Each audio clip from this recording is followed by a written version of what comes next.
these fires are just burning out of control. You heard what it sounded like explosions there in the hills of the Pacific Palisades, but it's also happening in the valleys and the home of the Rose Parade, Pasadena. Joining us now is Trisha Consentino. She is a Pacific Palisades resident and had to evacuate her home. Thank you so much for joining us. I know this is a really difficult time. When did you realize you were in serious danger and had to get out? Well, actually, Sarah, my husband and I were taking a walk and we saw the smoke before, maybe 15 minutes before the fire department even was on site.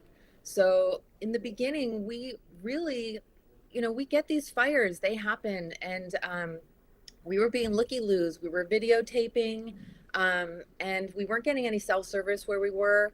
When we started walking back to the house, we could see all of the smoke suddenly, and we started to run because we knew it had gotten much worse very quickly. Um, we we got home. We were getting evacuation orders. We live in the Highlands, which is a canyon community in Pacific Palisades. There's one road going in and out, um, which is very precarious. And although we were being told to evacuate, we were also being blocked by the road by police. It was very confusing. And uh, we decided to risk it and to drive past the police. And it was so unbelievable. The canyon was on fire that I ended up turning back with my son and going back home because we felt we might be safer back at home. And then an hour later, things just kept getting worse, and we made the decision to try once more. We're looking at some of the So, pictures and the videos that you took, Trisha, and they're remarkably scary when you see the fire almost surrounding you as you're trying to get out. Do you know what's happened to your home? we went to bed around 1 a.m. yesterday. I think, shockingly, although the fire started in the Highlands, I think our community is mostly okay.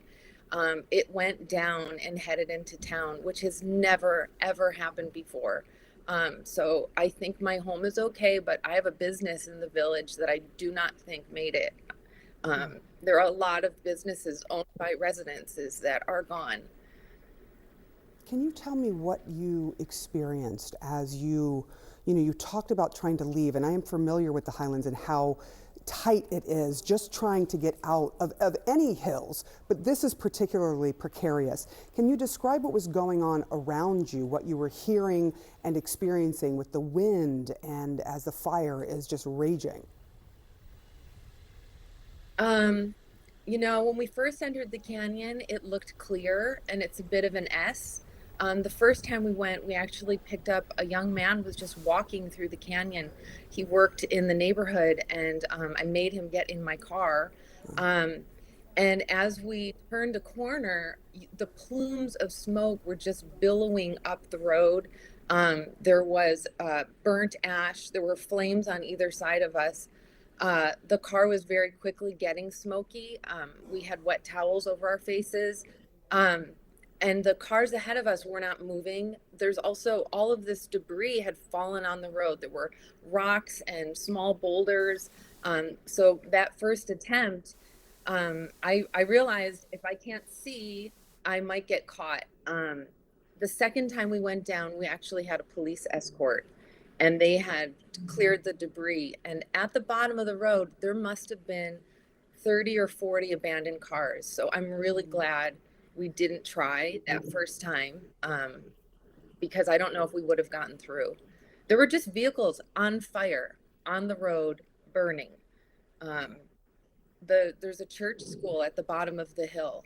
Some of my students go to it. It was on fire. The grocery store, I mean, it actually, it was so surreal. I felt like we were in that movie, The War of the Worlds. Um, I didn't recognize the streets that I were on as our own. That is harrowing, the way that you described all that, and I'm so glad you picked up that young man who was walking around, because he may not have survived. Just looking at the pictures now, I know that you own this tutoring business in Pacific Palisades, and you believe that that may be gone.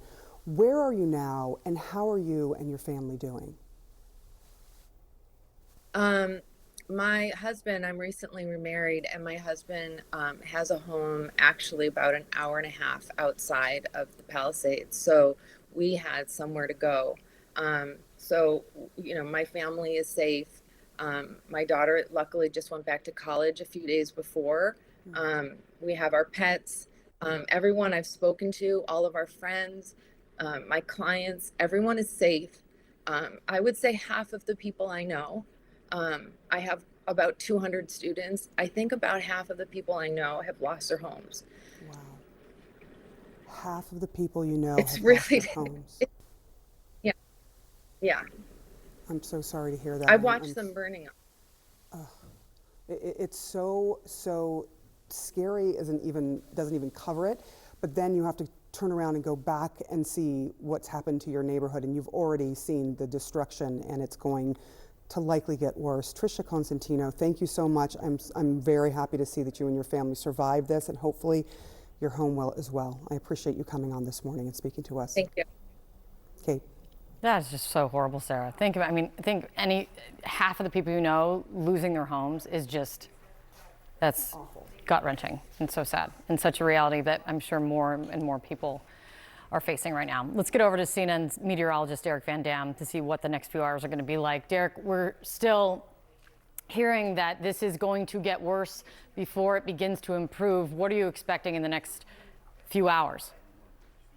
Yeah, unfortunately, I do believe that the most intense part of the Santa Ana wind event will be occurring in the coming hours. So the next few hours will be absolutely critical for firefighters and the residents who are unfortunately dealing with this moment. Hey, I listened to a press report from Governor Newsom yesterday saying that this is no longer fire season. This is fire year. It happens all year round. And now we had the battalion chief, public information officer from CAL FIRE on earlier this morning talking about this is the third time they've actually had the incident management team deployed in the month of January fighting these major fires here in Los Angeles County. So that's really saying something. And going back to Stephanie Elam's reporting, talking about how palm trees become literal flamethrowers. This is an example of just that. Look at how the embers from that just get picked up by the intense winds and driven across the roadways at such a rapid rate. That is what we call erratic fire and extreme fire behavior. This is the moment the Palisade fires, one of 3 major fires burning out of control, 0% containment over western LA County, ignited. Yesterday afternoon, you could see the direction of the wind funneling up and over the mountain ranges. So here is a CAL FIRE map showing you the burned areas of the Palisades fire. Here is western LA County. This is Santa Monica. This is the burned area, and you can see the ravines and the canyons here that these spot fires ignite new additional fires, and those are all buildings that have either burned or are currently burning as we speak. The wind direction is critical. Will it move a little bit to the more of a northerly direction? So that would put more of the western LA County densely populated residential area at threat. We need to monitor that very closely because at the moment right now, it's gusting over 60 miles per hour. There will be a relaxing in the winds through the course of the day before it picks up again overnight tonight. Not as extreme as what we experienced overnight last night. However, we do anticipate the critical fire weather behavior to continue right through Thursday at least. Here, Kate, is the latest 3 fires that we are monitoring. And again, this is the driest start to the water year that Southern California has ever experienced.